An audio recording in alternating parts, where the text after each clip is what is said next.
Indiana benefited from one of the easier schedules in the Big Ten in 2024, but you look at 2025, maybe not so much. We're going to break down the schedule, and here it is, the entire schedule.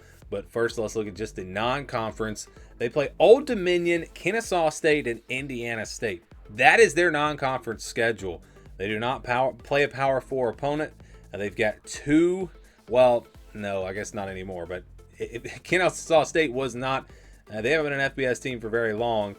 So you're talking about a team that just became an FBS, and then you've got Indiana State. So almost like having two FCS teams, and then Old Dominion. So, I mean, yeah, this is a joke of a non-conference schedule.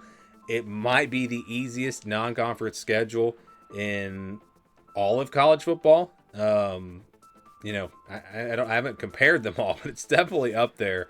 Yeah, just it's an embarrassing, honestly, an embarrassing non-conference schedule. But we're gonna look at the whole schedule here because their conference schedule is very respectable this year. Also, home games in the Big Ten. They've got Illinois, Michigan State, UCLA, and Wisconsin.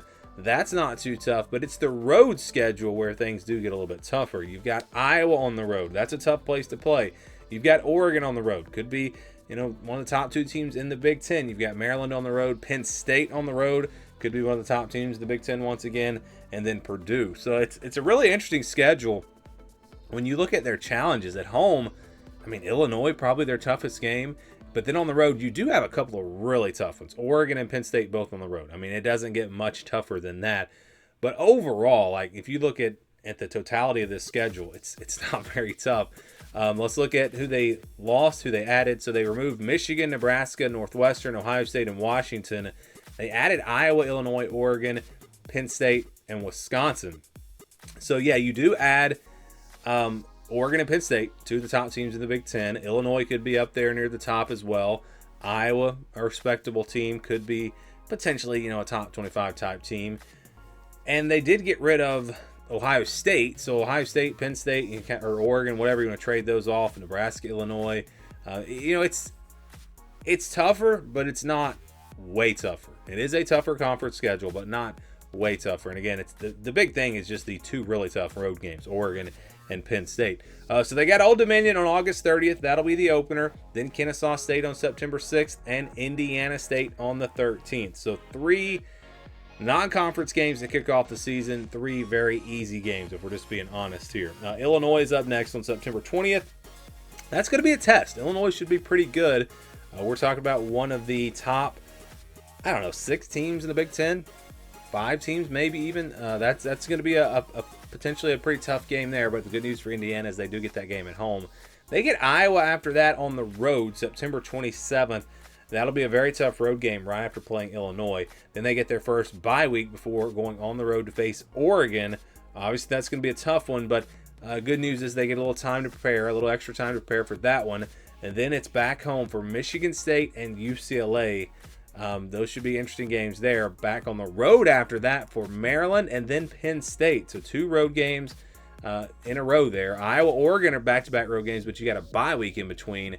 Maryland and Penn State, those are back-to-back weeks on the road. That Penn State game, just where it is on the schedule, that is going to be a really tough one. Wisconsin up next, November 15th, and then they get their second bye week is really late in the year. It's the next to the last week before they play Purdue on the road. So yeah, you look at this schedule, and if you just look at the Big Ten schedule, it's respectable. It's a pretty tough Big Ten schedule with 2 really tough road games. But if you look at the non-conference and you add that in, this is really not a very tough schedule. And let's say they do lose to Oregon and Penn State. They lose both of those games on the road, but they win every other game. Is that going to be enough of a resume to get them in the college football playoff? I think a lot of that will depend on how those games played out. So if they got blown out by Oregon and Penn State, even if they went 10-2, I don't think this Indiana team would get in the playoff with their next best win, or their best win, I should say, being Illinois or potentially Iowa on the road. Yeah, that non-conference schedule could come back to bite Indiana. We'll see. It's definitely a weak non-conference schedule. So you look at where they stack up in terms of Big Ten schedules. If you look at their combined opponents' win percentage from last year, and again, this is the 2025 teams, Indiana is at 48%. So their opponents this year went 39-42 last year. So that's right about average.